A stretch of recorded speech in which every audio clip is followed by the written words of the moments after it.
This is the DJI Mic 2, but is it worth it? Well, we are about to find out in this video.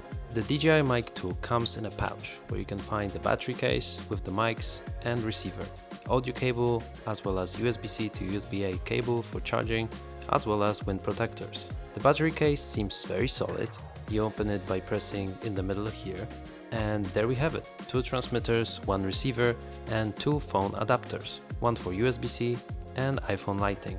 The microphones already have magnets attached to them, and the transmitters pair straight out of the box with the receiver, so you're all set and ready to go. The product feels very premium and sturdy, but what's most important is the sound quality. So throughout the entire video you will hear the sound coming from the DJI Mic 2. The sound is rich and high quality, and with a little bit of audio post-processing you can make it sound really good. This tiny wireless microphone has many features, such as internal 32-bit float recording, which can be enabled by pressing this red button once. What is amazing is that it gives you a haptic feedback. So for a split second the microphone vibrates, so you know exactly that the internal recording has been also enabled. And when you click it again, it will vibrate twice. Exactly like so. Personally, I'm not a huge fan of internal noise reductions because very often they just don't sound very good. But let's test it now. The weather currently in the UK is about 30 degrees Celsius, so it's very hot. So we are going to use this big fan to test out the noise reduction. I'm actually very excited to see how this is going to perform. So firstly, we have to go to the menu and enable the noise reduction here. Okay. So now the noise reduction has been turned on, and let's turn on the fan as well. So the air coming from the fan is not directly hitting the microphone, not to make this test even worse for the microphone. But as you can see, currently the noise reduction is enabled, and switch it back off.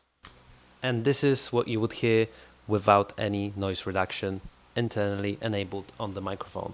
Let me know what you think. I'm not personally a huge fan of internal noise reductions in those type of mics. I'd much rather do it in post-processing, in editing, because there are so many better tools than the internal noise reductions here. But if you're recording on a phone, this might be a solution, whether you don't want to do any post-production and you're just editing for social media content.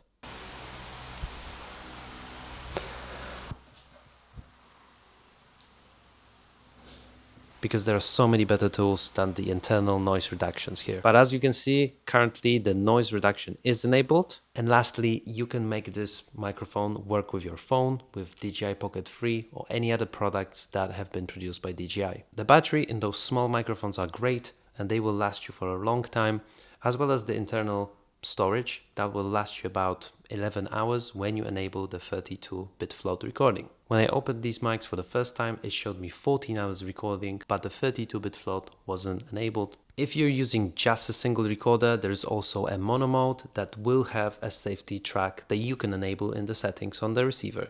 And what's more, you can separate when using those 2 mics at the same time to have right channel and the left channel as well. So you can independently pick it up in post-production, which one you want to gain and boost more. I've had these mics for over a week now. This might actually surprise you, but what I find the best about these microphones is the fact that it has the magnet.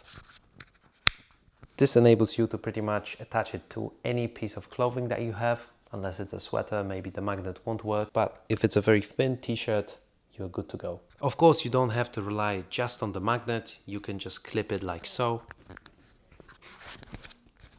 and use it as a standard clip-on mic. I think the biggest drawback though can be its price. It's currently retailed at £220 here in UK, roughly about $300 in the US. So don't get me wrong, it's a lot of money, and for a cheaper price you might get, for example, DJI Mic Minis that are working really great. Of course, when you get slightly cheaper mic, you're jeopardizing on the amount of features that they have. But when you have no constraints when it comes to the budget, I would definitely recommend these. They have been very nice to play around with. They haven't given me any issues whatsoever. When you want to get the internal recordings, you can download them through this USB-C onto your laptop. So to sum it up, I've been waiting to test these mics for a really long time. I'm pleasantly surprised, and I think I could definitely recommend them. The only drawback for me is the price, but this is something we just have to deal with as content creators these days. See you in the next one.